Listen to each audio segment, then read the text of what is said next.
Então, vamos dar início à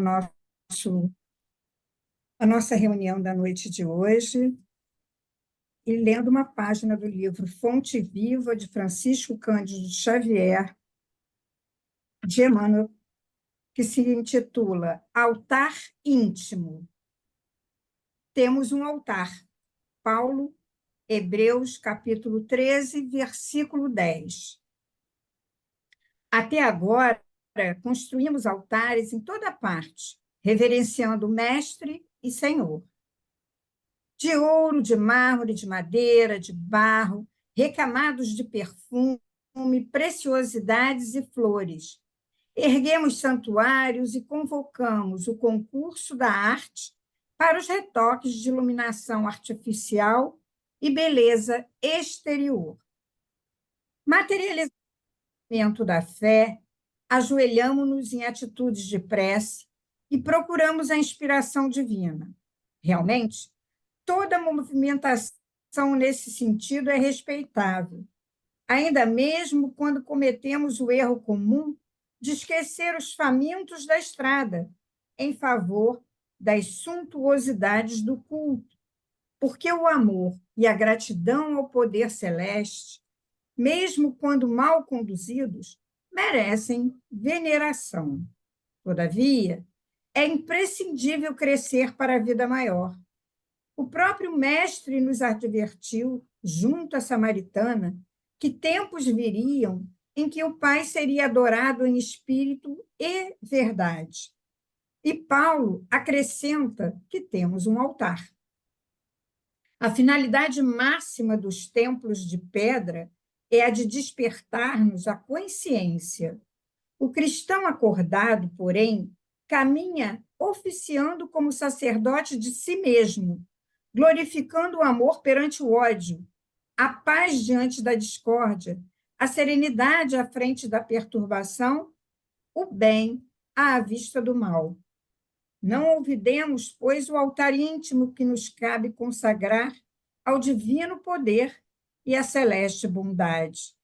Comparecer ante os altares de pedra, de alma cerrada à luz e à inspiração do Mestre, é o mesmo que lançar um cofre impermeável de trevas à plena claridade solar, se as ondas luminosas continuam sendo ondas luminosas, as sombras não se alteram igualmente. Apresentemos, portanto, ao Senhor as nossas oferendas e sacrifícios em cotas abençoadas de amor ao próximo, adorando-o através do altar do coração, e prossigamos no trabalho que nos cabe realizar. É assim, Senhor, diante desse tema, altar íntimo, vamos elevar o nosso pensamento ao mais alto, como diz Alda de Souza, a mais alta das capelas, que é o nosso pensamento, a nossa mente. Então, evocamos a Ti, Pai, a Jesus, a Mãe Santíssima, ao nosso patrono Bezerra de Menezes, para que tudo possa transcorrer, Senhor, de acordo com a Tua vontade, e que possamos, Senhor, retirar dessa nossa reunião muitos ensinamentos e muitas benesses por esse encontro.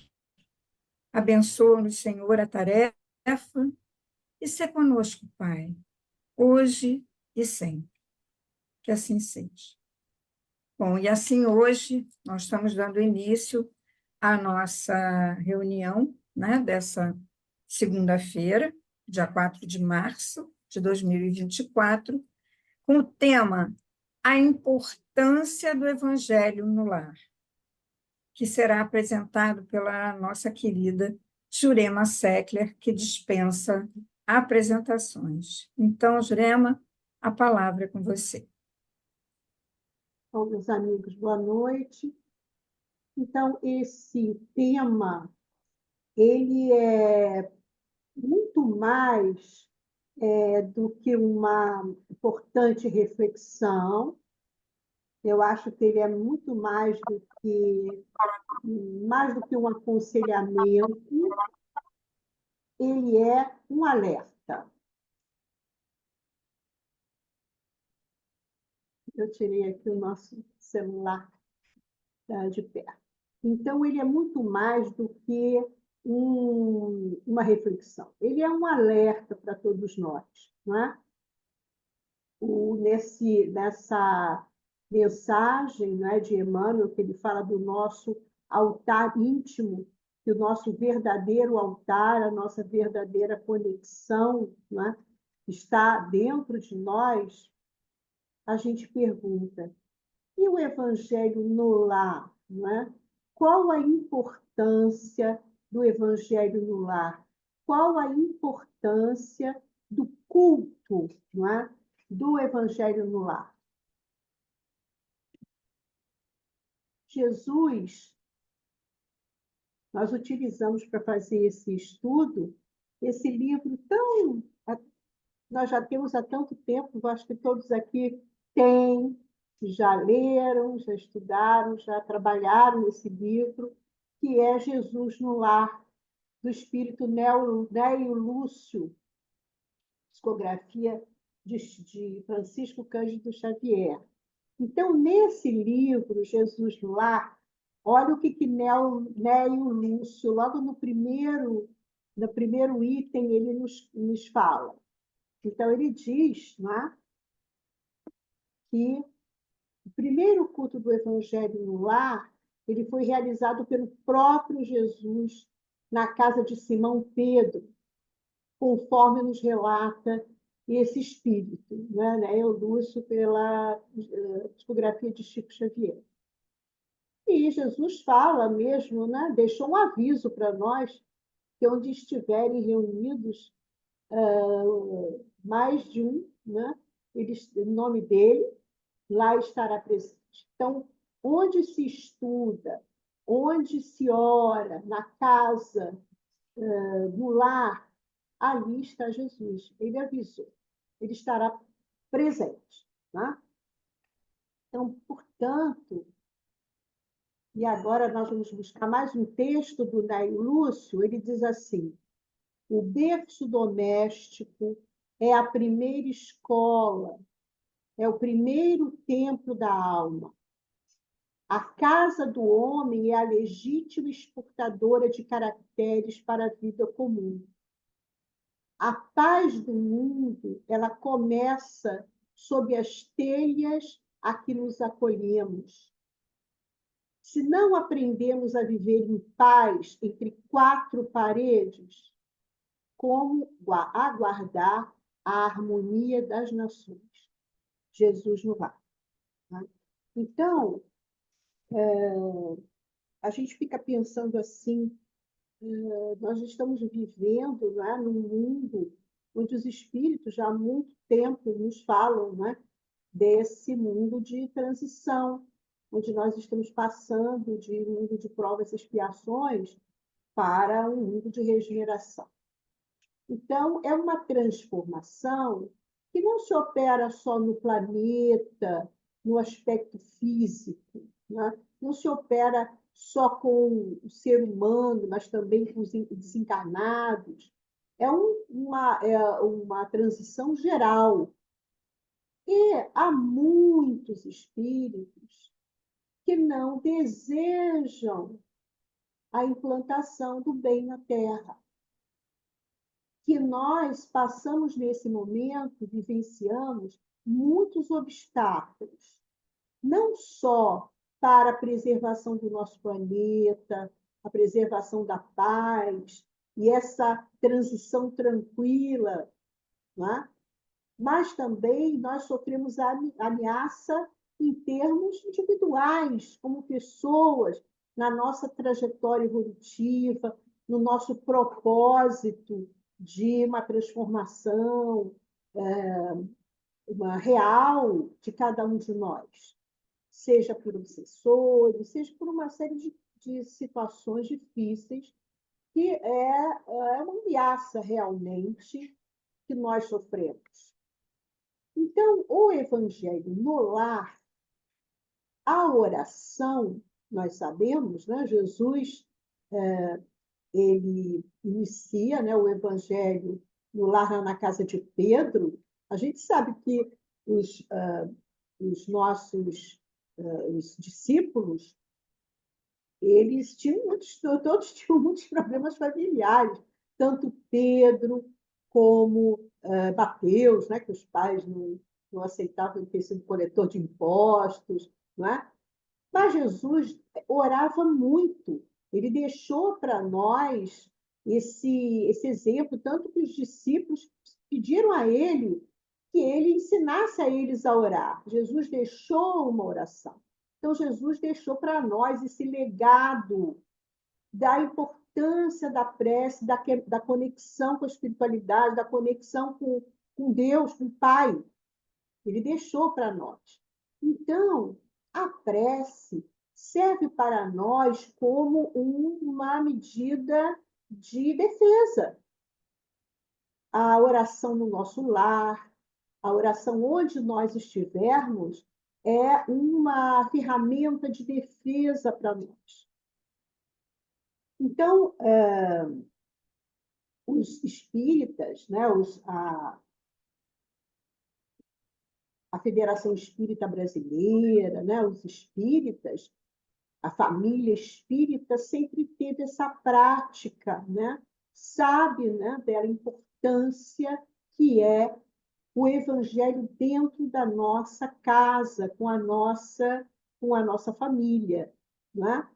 Então, e por que isso? Porque nós, afinal de contas, nós vivenciamos na família o nosso maior desafio. Olha o que nos diz Sheila. Sheila diz assim: organizemos o nosso agrupamento doméstico do Evangelho. O lar é o coração do organismo social. Em casa começa a nossa missão no mundo. Sheila, no livro Luz no Lar, que é um outro livro também muito importante, que fala sobre a importância do Evangelho no lar, né? Então, a família é a nossa primordial responsabilidade. A gente veio, né, nessa família, nós sabemos, um planejamento encarnatório com os nossos amores, mas também com os nossos desafetos, com os nossos inimigos, e viemos para viver uma experiência de reconciliação, que é o grande objetivo da encarnação, é a reconciliação, né? Então, o que acontece? Eu preciso criar na minha casa, no meu lar, as condições para que Jesus, para que os amigos espirituais, a nossa família espiritual, né, ela se apresente, ela esteja presente, para nos auxiliar a cumprir esse propósito da reconciliação, que é o perdão, o afeto. E o nosso lar, ele tem que ser para nós assim nosso espaço, vamos dizer assim, de trégua. Ele tem que ser aquele local onde eu vou ter aquela trégua, aquela paz, aquele momento para reconciliar até comigo mesmo, para que eu possa também desempenhar comigo mesmo esse autoconhecimento. Por quê? Porque eu preciso trabalhar comigo as minhas questões, porque eu posso estar oferecendo aos meus familiares, aqueles que convivem ali diretamente no meu lar, o perdão, o afeto, a amizade, a compreensão, a paciência. Mas será que as causas que fizeram com que eu cometesse esses comprometimentos todos, será que eu estou cuidando delas? Será que num outro momento da minha existência eu vou repetir essas situações? Então, o nosso lar é um local onde eu preciso muito vivenciar as minhas questões também, ter paz, para eu ler, para eu orar, para eu estudar, não é? É claro que estou ali vivenciando também com todos os outros, exercitando tudo aquilo que eu estou aprendendo, que eu estou me transformando, né? Então, olha o que Joana de Ângeles nos diz, porque Joana de Ângeles ela se preocupou com a questão da família, né? Escreveu um livro fundamental para nós, o SOS Família, e desse livro a gente retirou o seguinte: Cristo, porém, quando adentra pelo portal do lar, ele modifica a paisagem espiritual do recinto. As cargas de vibrações deletérias, os miasmas da intolerância, os tóxicos nauseantes da ira. E a gente fica pensando, isso aí tem dentro da nossa casa? Então, se falar de uma maneira geral em todos os lares do mundo, tem muito mais, muita incompreensão, muito desamor, muita violência. Então, as palavras, então, no lar onde tem Jesus, as palavras vão rareando ao suave e doce contágio do seu amor.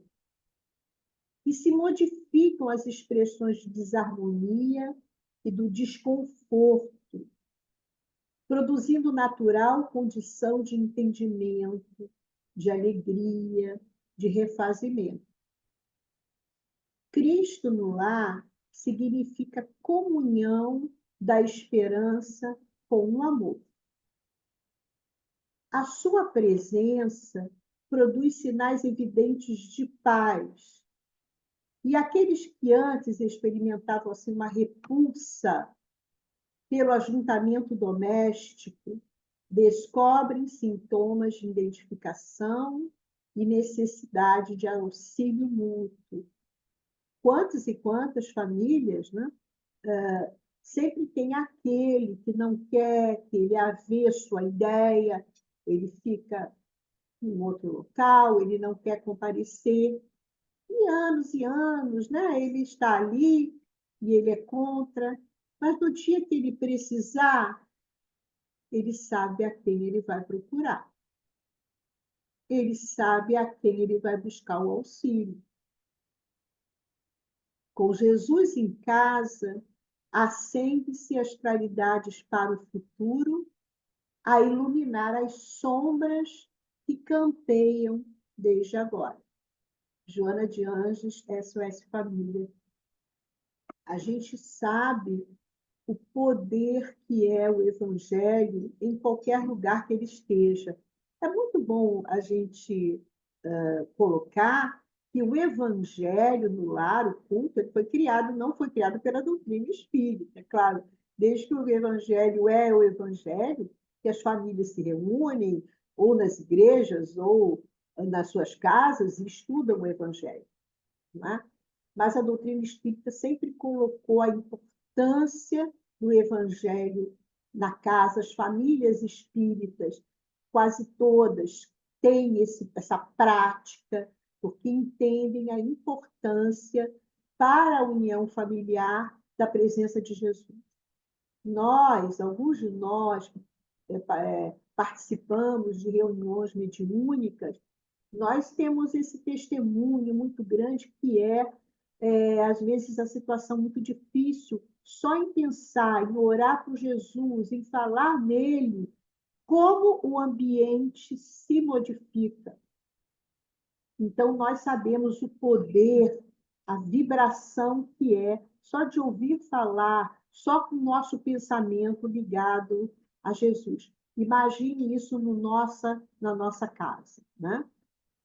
Agora, é muito importante também a gente colocar que esse evangelho no lar, ele seja feito utilizando naturalmente o evangelho segundo o Espiritismo. Porque, claro, nós temos o evangelho, né, tradicional, o evangelho dos nossos discípulos, dos Jesus, dos evangelistas, mas Jesus prometeu, né? Prometeu que no futuro viria um Consolador, aquele, inclusive, que traria luz a tudo aquilo que ele deixou de mensagens, que muita coisa ele sabia que não teria sido entendido.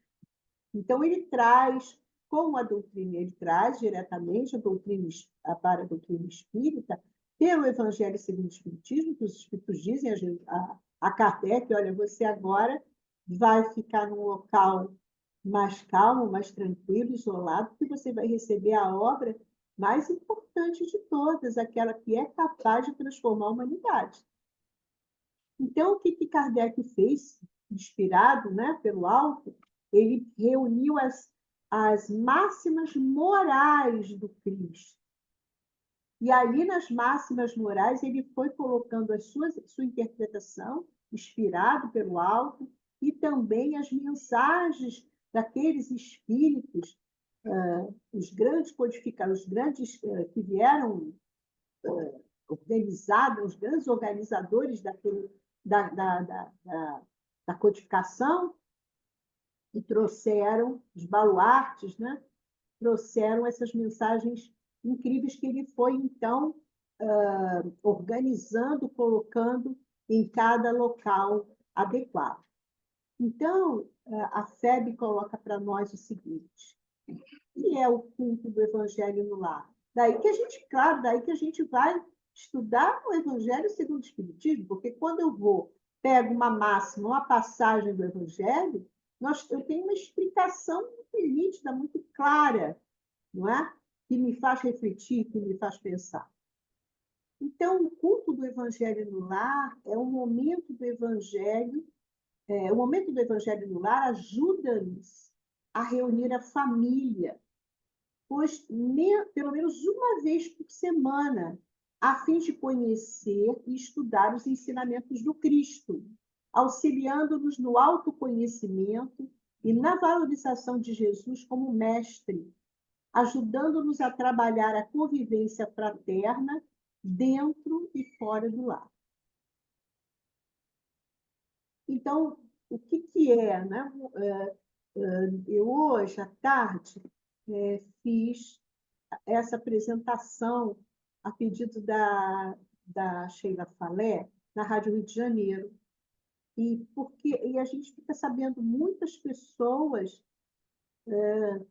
ficam animadas e querem fazer. Como é que é essa implantação? A Federação Espírita Brasileira e outras federativas, a todo tempo, vem trabalhando essas informações, né, o passo a passo, para a implantação dessa prática. Né? E o que é? O que é o culto do Evangelho no lar? Trata-se de um encontro semanal, previamente marcado o dia e a hora, devendo ser repetido sempre no mesmo dia da semana, com o objetivo de reunir a família em torno dos ensinamentos evangélicos, à luz do Espiritismo e sob a assistência dos benfeitores espirituais. Então, como é que vai se implantar? Como é que se organiza? Escolha um dia da semana e defina um horário fixo para a reunião com os familiares. Puxa, mas precisa ser um dia fixo? Não é? Sim, nós precisamos ter esse planejamento.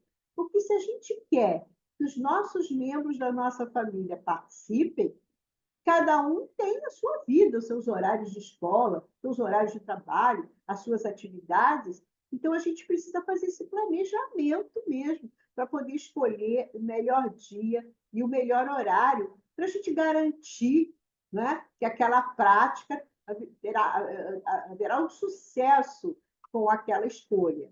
Aqui em casa, a gente já teve vários dias, mas agora há muito tempo que já é no domingo, às 10 da manhã, e está dando muito certo.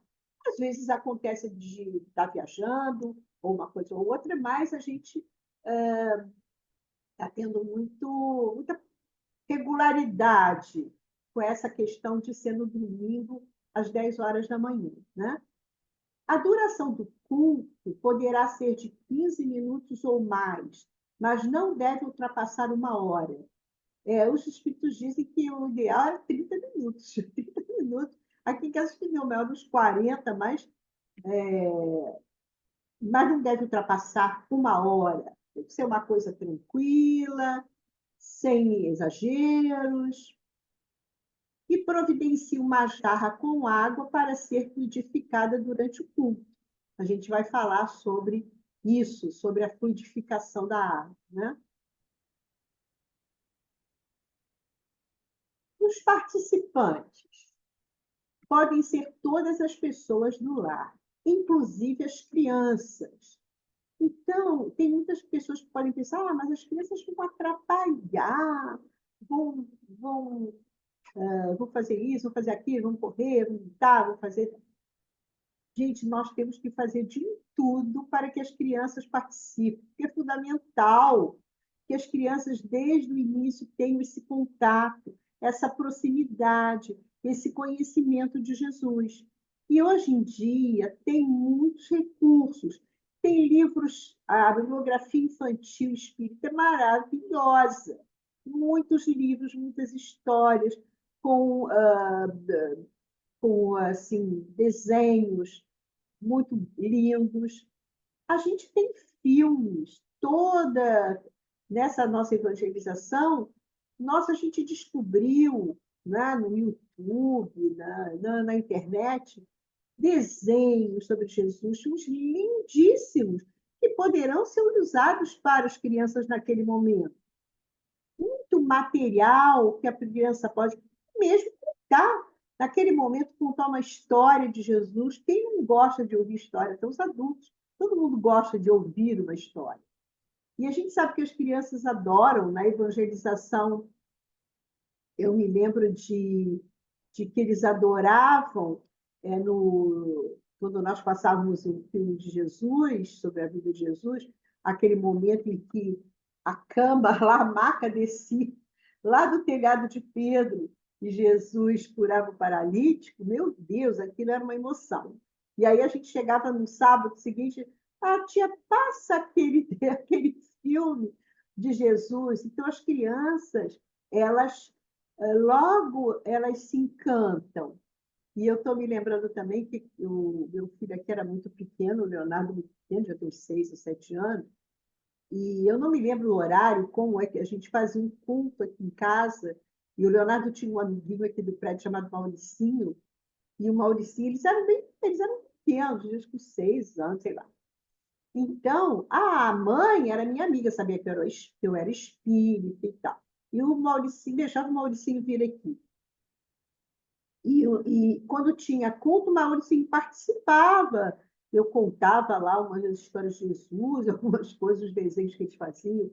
E aí um dia a Maria me ligou, Julinho, o Mauricinho está aqui chorando, que é demais para a tua casa, porque falou que hoje é dia que você reza e conta a história de Jesus.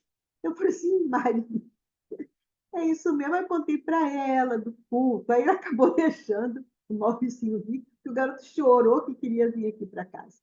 Então, as crianças, elas gostam muito. A gente não pode, de maneira nenhuma, alijar as crianças desse momento. E mesmo que não haja mais ninguém, só você em casa, ou uma pessoa em casa, o culto deve ser feito. Por quê? Porque nós criamos um compromisso com a espiritualidade, né? Como a gente falou, né? A gente abriu as portas para Jesus, para os amigos espirituais, para os nossos familiares, e eles, na hora aprazada, vão estar lá. Vão, às vezes, até estar antes, porque há os espíritos que limpam toda a nossa casa de toda a negatividade, protegem a nossa casa. Então, nós temos esse compromisso, né, com eles também. Né?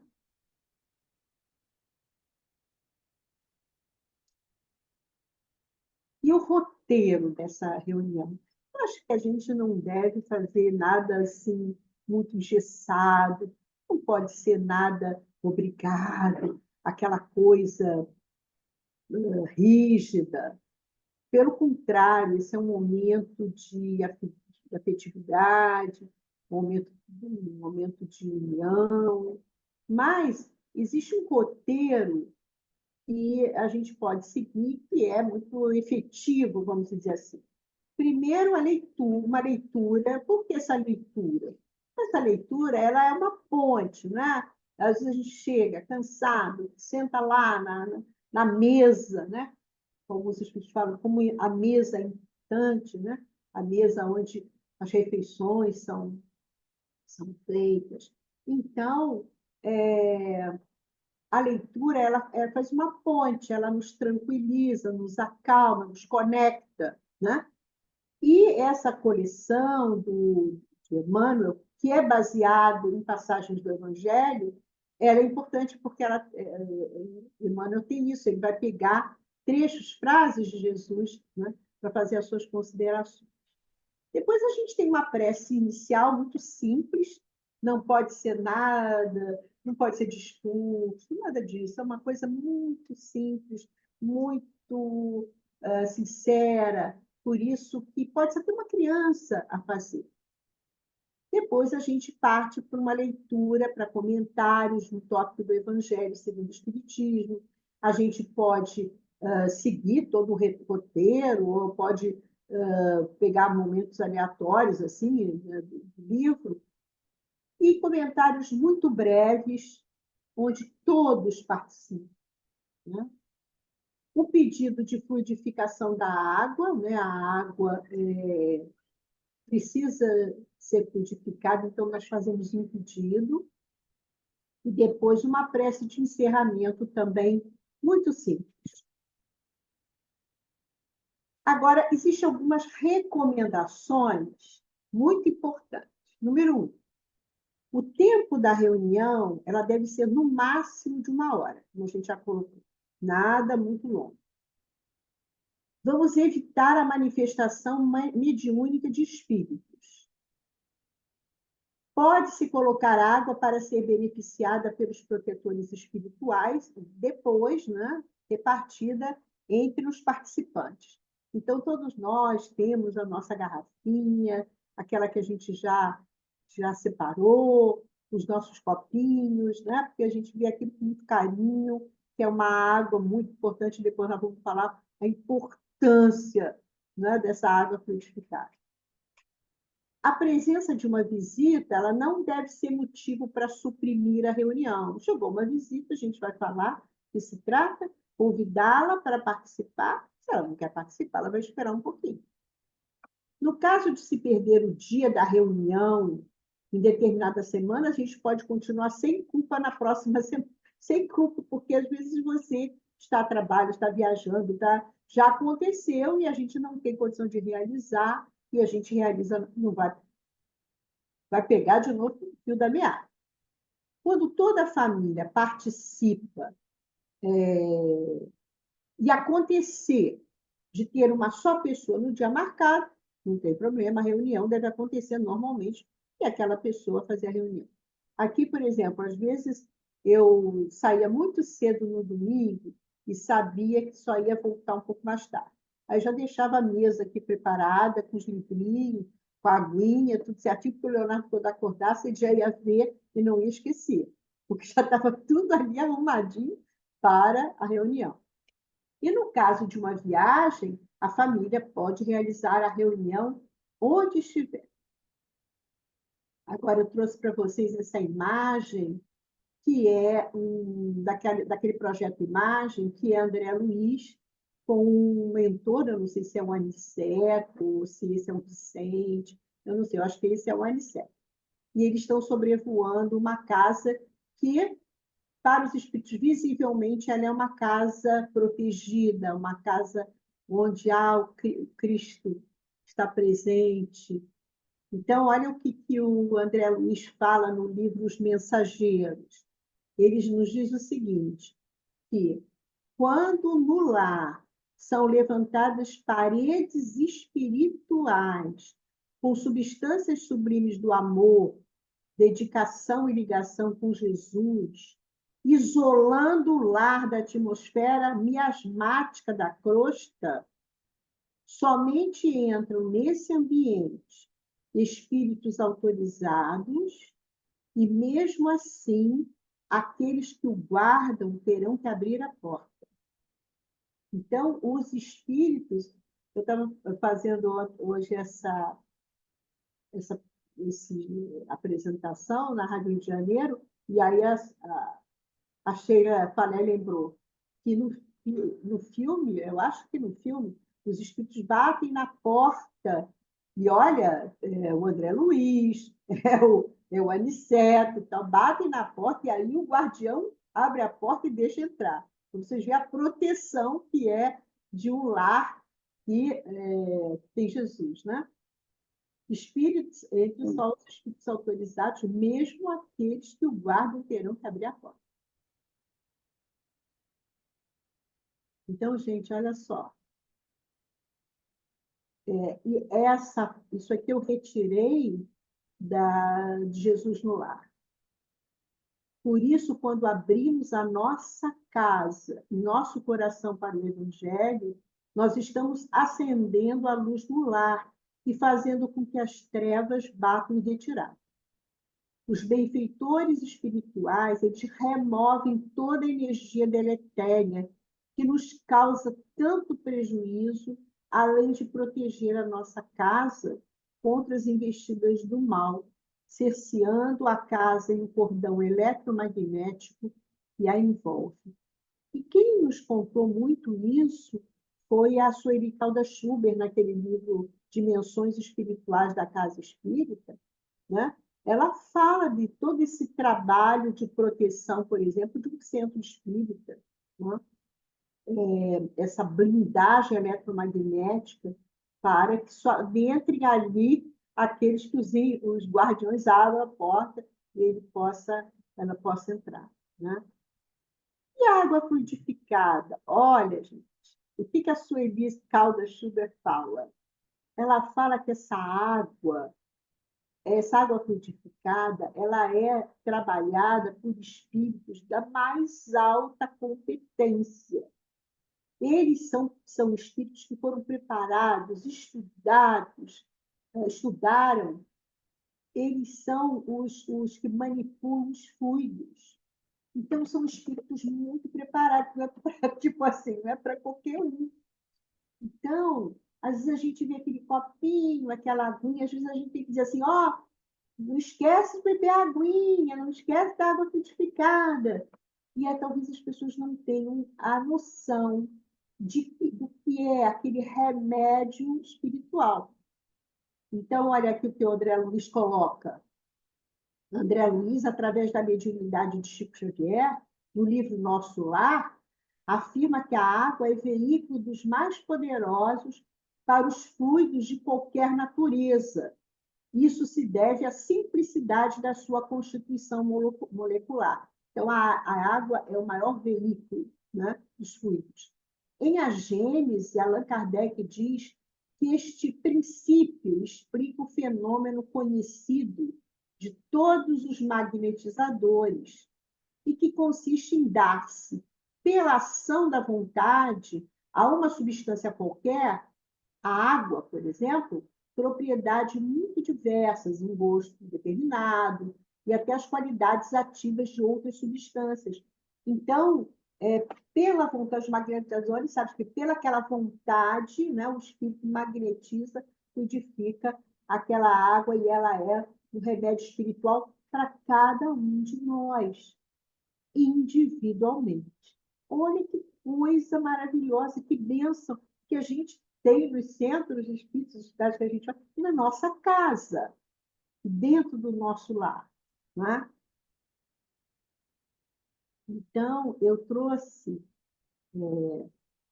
também uma poesia de Irene Pinto, poetisa muito, vamos dizer assim, muito inspirada, que falou assim sobre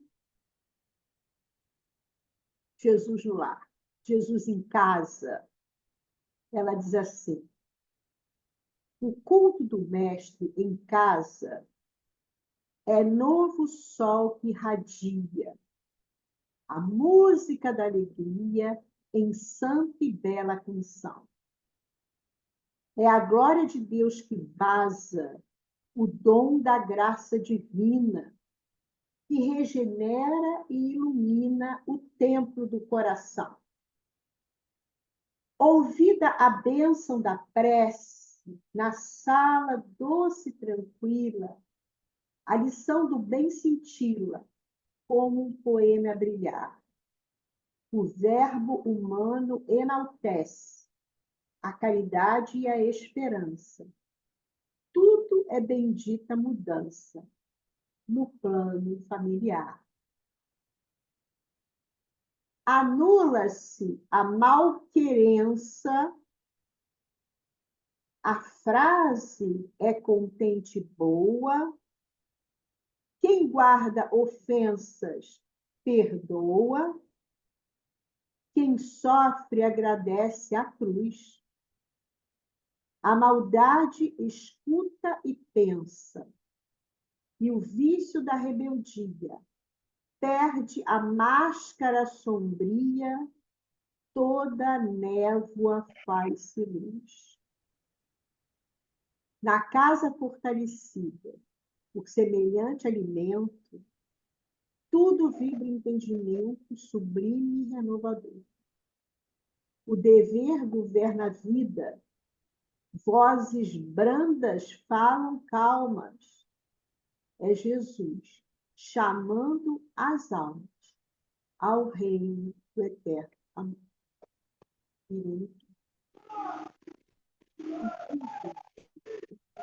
Essa persistência de nós, nossa, na prece do nosso lar, muitas pessoas testemunharam como o ambiente vai se tornando tranquilo, mais calmo, mais compreensivo. É claro que nós temos que ter persistência, que nós temos que ter paciência, que nós temos que ter a tolerância do nosso lar, afinal de contas, é a nossa primeira missão fundamental, mas a oração, Jesus dentro da casa, nós não podemos negligenciar, porque é como ela diz, né? Anula a malquerença, quem guarda ofensa perdoa. Isso é um processo que vai se desenrolando. E aquele rebelde perde aquela máscara sombria, e aquele que tinha aquele horror, um dia vai procurar o caminho, e ele sabe por onde ele vai encontrar aquilo que ele está precisando. Então, nós não podemos negligenciar, e eu deixo com vocês, então, a frase de Joana de Ângeles, que diz assim: faze do teu lar um santuário onde se possa aspirar o aroma da felicidade e fruir o néctar da paz. Joana de Ângeles. É isso aí, gente. Obrigada.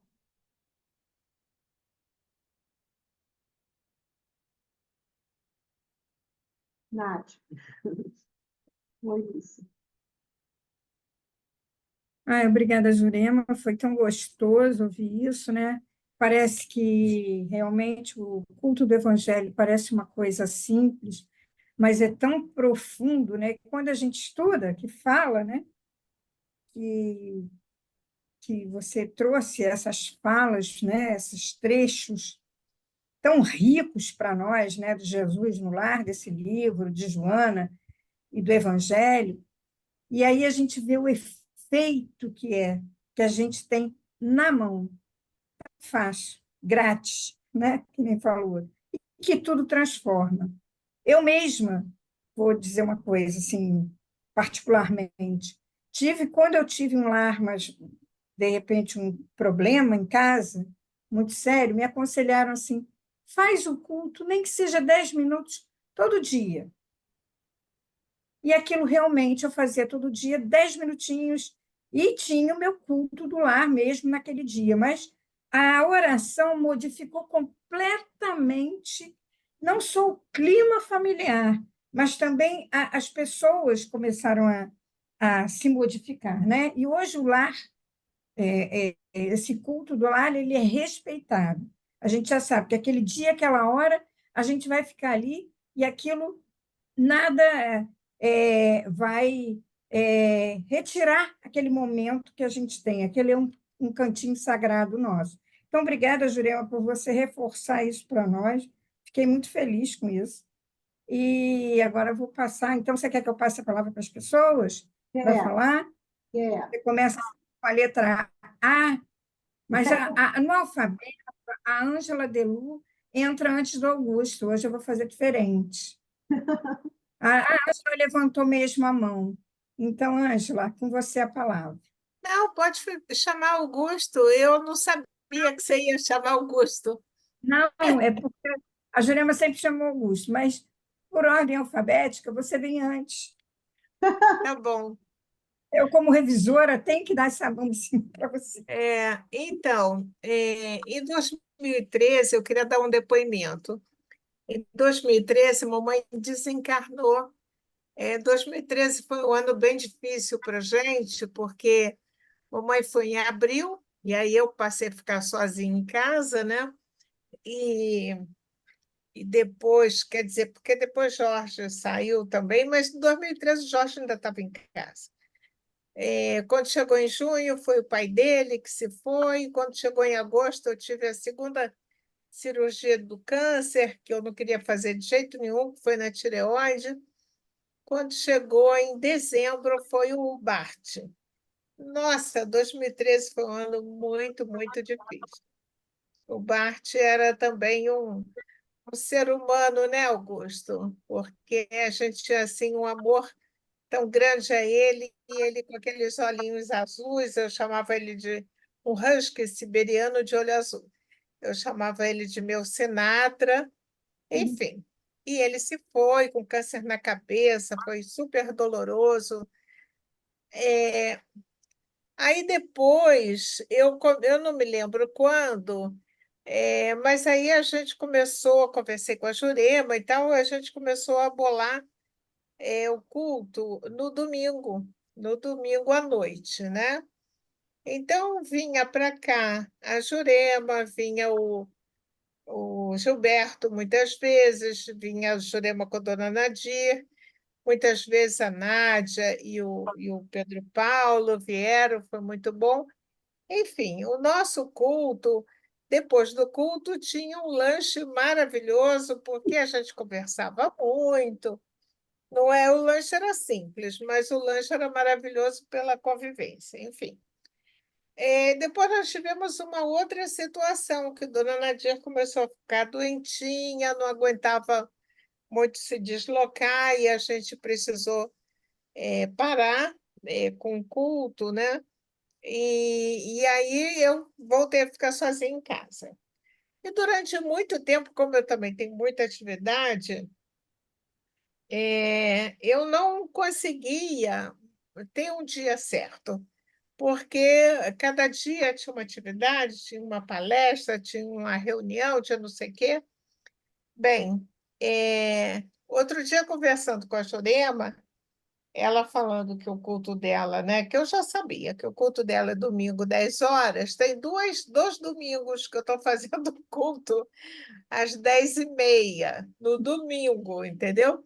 Porque eu comecei a ver que no domingo de manhã, raramente eu tenho atividade, às vezes até tenho, mas sempre no sábado, sempre não sei o que lá. Então, era esse depoimento que eu voltei a fazer, apesar de nessa casa se estudar muito, graças a Deus, é, eu passei a fazer o culto, que a gente nunca está sozinho, né? Domingo, 10h30 da manhã. É isso, eu queria. Obrigada. Agora, o Augusto. Obrigada, Ângela. Augusto. Vamos lá, né, Ângela querida? A gente recomenda. Eu não sei se a Nádia lembra, mas quem falou para ela fazer todo dia foi o Augusto.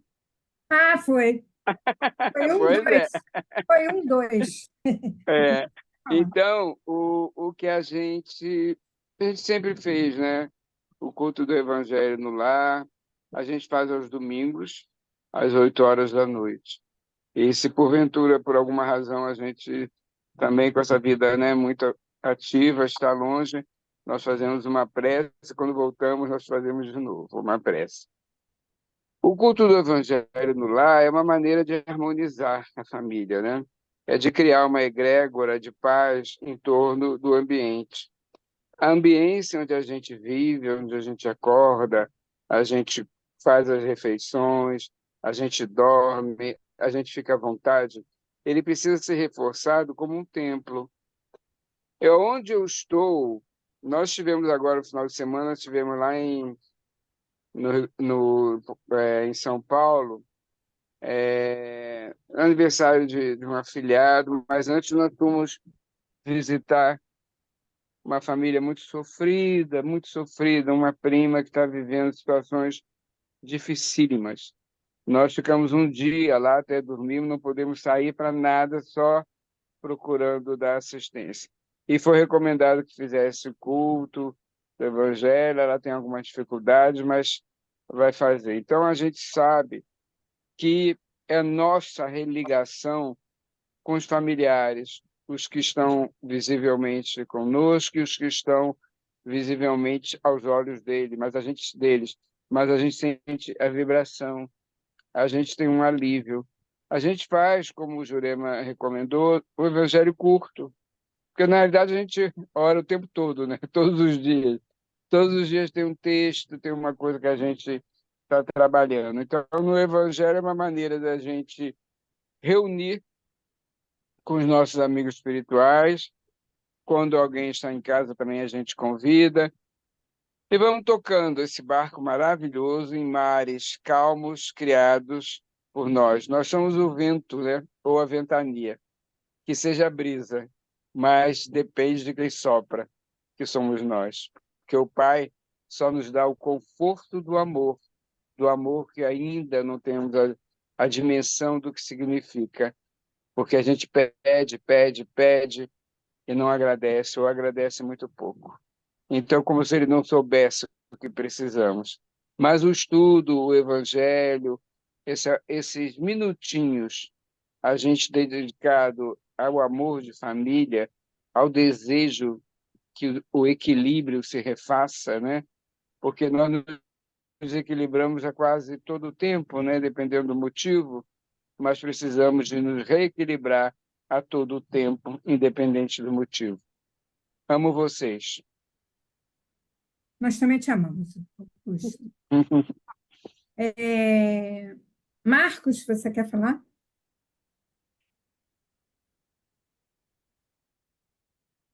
Forçar, né? Eu sempre falo para quase todo mundo que eu atendo no Marco, está atendimento muito fraterno, baixo. Ninguém tá... Marco, está tão baixo que a gente não está te ouvindo. melhorou? Melhorou agora? Melhorou. Agora sim. Eu estava espetado no computador, eu esqueci. Então, eu estava dizendo que eu normalmente, quando faço o atendimento fraterno lá em Mangaratiba, né, nos dias de AME, que são os domingos, a gente atende muita gente lá que não é espírita, que não tem o conhecimento que nós temos do Evangelho, né? Então, eu faço sempre essa recomendação. Nós temos até uma folhinha lá com o roteiro que a gente distribui sobre o Evangelho do Lar. E uma das coisas que eu sempre falo com eles é, no início, a coisa pode até piorar, em vez de melhorar. Então, para nós aqui, eu acho que era desnecessário falar isso, mas é só uma lembrança, né? Que o pessoal, quando não está acostumado, quando nunca fez, às vezes a casa, o ambiente da casa está ali, né, repleto de irmãozinhos ali em sofrimento, né, alguns cobrando, outros não. Então, quando se começa a fazer, eu até brinco com eles, olha, desculpa o linguajar assim, quase que meio chulo, mas é quando você toma um remédio para vermes, né? Dá aquela reviravolta na barriga, tem gente que tem até febre e tudo, mas depois de um certo tempo o remédio faz efeito e você fica bom. Então, tem que insistir no culto do lar, né? E como a Nádia falou, né, eu também falo, quando a coisa está muito difícil, passa mais vezes, passa todos os dias, né? 10 minutinhos, aproveita Só porque não deu para fazer, está correndo. Faz uma leitura de uma página do Evangelho e sai orando de casa. Quando chegar, faz antes de dormir, porque quanto mais a gente faz isso, mais a gente entra em comunhão com os espíritos protetores, aqueles que estão trabalhando em nome do Cristo, até que a gente chegue a um patamar de tranquilidade que nos permita fazer uma vez por semana, tranquilamente, seja só, seja em família, né? Eu acho que isso se não fosse tão importante, Jesus não tinha feito lá na queda de Pedro para não deixar nada para a gente como exemplo. Se ele fez, é um exemplo que deve ser seguido, não é? Eu acho que era só isso que eu tinha para falar. Eu sempre falo demais, vocês desculpem, eu sou um grande falador mesmo. É isso. Pedida, obrigada, Marco, pela sua contribuição, foi muito boa. Agora a Cristina vai contribuir aqui para a gente. Esse assunto do culto do lar é importantíssimo realmente, né? Manter a harmonia no lar, vibrações positivas, que até atrai os espíritos bons para ficarem conosco, nos intuindo, nos guiando durante toda a semana, importantíssimo. Eu tive exemplos, né? Bastante exemplos, porque a minha mãe era espírita e meu pai era ateu. Então, ela, antes de nós dormirmos, ela pegava o livro Boa Nova, nunca vou esquecer. Nós lemos o Boa Nova várias vezes, porque chegava no final, voltava para o Boa Nova no início. Então, a gente lia, aliás, não era Boa Nova, não, Fonte Viva, todos os dias. Minha mãe lia conosco, nós éramos 5 irmãos, ela reunia os 5, lia o Fonte Viva, fazia a prece antes de dormir, nós 5. Quer dizer, meu pai era ateu, mas a prece não faltou todos os dias, né? E aí, quando eu casei também com meu marido, era ateu também, realmente. Então, eu passei a fazer o culto do lar com os meus filhos, né? E aí eu fazia direitinho com eles, desde pequenininho. Eles faziam o culto do lar e aí eu mantive, eh, apesar que foi bastante difícil, né? Com a pessoa que é ateu dentro de casa, impunha todas as dificuldades possíveis de ligar a televisão, ligar o som, tudo na hora do culto. Mas, enfim, eu não desanimei, mantive o culto a vida toda, né? E aí agora continuo com o meu culto, só que agora eu faço todos os dias. Não faço uma vez na semana, não, porque prefiro fazer todos os dias, porque a vida está bem difícil, né? Então, realmente, a gente tem que manter a conexão assim, diariamente, né? Para poder ficar harmonizada, ficar equilibrado, porque a cada dia é um desafio, né? Um dia é doença, outro dia é problema, um dia são os familiares, outro dia são os vizinhos, cada dia é uma situação. E o culto do lar é uma coisa que fortalece nós todos, né? Obrigada, Jurema. Obrigada, Cristina, muito bom, fortalece mesmo, né? Cheio de energia. Bom, nós vamos partindo para o encerramento, mas antes do Pedro Paulo, vou pedir para ele fazer a prece de encerramento. Eu vou pedir a Jurema que fale sobre a próxima semana o palestrante. Então, na próxima semana, nós teremos uma pessoa que vai estrear hoje aqui no nosso canal, que é a Ana Maria Oliveira, mais uma Oliveira aqui. Só que ela é lá do Centro Espírita Miguel, aqui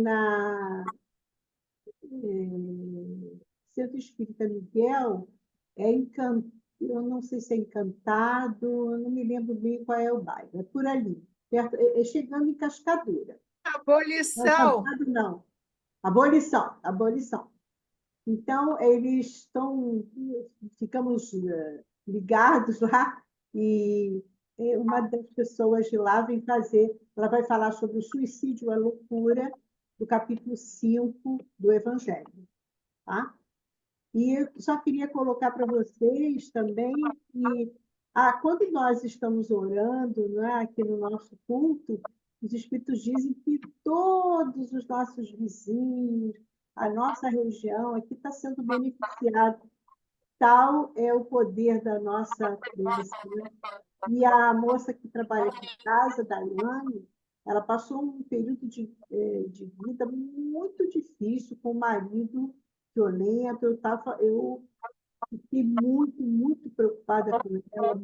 Ela tem 2 filhinhos gêmeos de 6 anos, e eu tinha uma preocupação muito grande. Então, eu dizia para ela, você tem que orar, e aí eu fazia o culto e mandava o recado para ela, ó, tá, vai começar o culto, Daiane. E aí ela fazia lá na casa dela. Aí um belo dia ela entrou aqui em casa e falou assim, Dona Jurema, as suas orações deram certo. Ele foi embora e já tem 1 ano não voltou, ele não voltou mais, quer dizer, ele não voltou mais a morar, agora de vez em quando se comunica para dar algumas coisas para as crianças, mas aquela situação que ela estava vivendo acabou. Então eu disse, meu Deus, ela mesmo falou, as suas orações deram certo. Eu disse, a nossa é a sua, principalmente a sua fé. Eu estava contando para ela que Jesus sempre dizia, né? Foi a tua fé que te curou. Então, a gente, com certeza, nós somos muito, muito beneficiados, né? Então, semana que vem, gente, segunda-feira que vem, a Ana Maria está aqui com a gente. Pedro Paulo. Então, agora, agradecer a todos a presença, agradecer a Jurema esse estudo muito importante, né? Principalmente nesse momento que a gente vive no nosso planeta. E vamos, então, encerrar com a prece do Pedro Paulo. Então, antes de encerrar a prece, eu queria dar meu depoimento. Eu nasci no lar espírita, tive essa felicidade, mas ao mesmo tempo, muita responsabilidade, né? Porque da gente nascer no lar espírita, os pais vivenciavam, já nasci fazendo culto, lembro até da mesa, com todos os filhos em volta, as visitas que chegavam. A minha avó não, que a minha avó era católica e ficava no quarto ao lado. Ela até comentava. O Chiquinho, que era meu pai, genro dela, elogiava o meu pai, tinha todas as qualidades, mas ele só tinha um defeito, ele era espírita. Então, quer dizer, mas ela era beneficiada. Eu costumo dizer, com relação ao culto no lar, que esse culto não deve ser só de 15 minutos, 20 minutos até 1 hora. Ele deve ser a semana toda, ou seja, a vivência deve ser continuada através do companheirismo, da paciência, da tolerância, da boa convivência entre os familiares.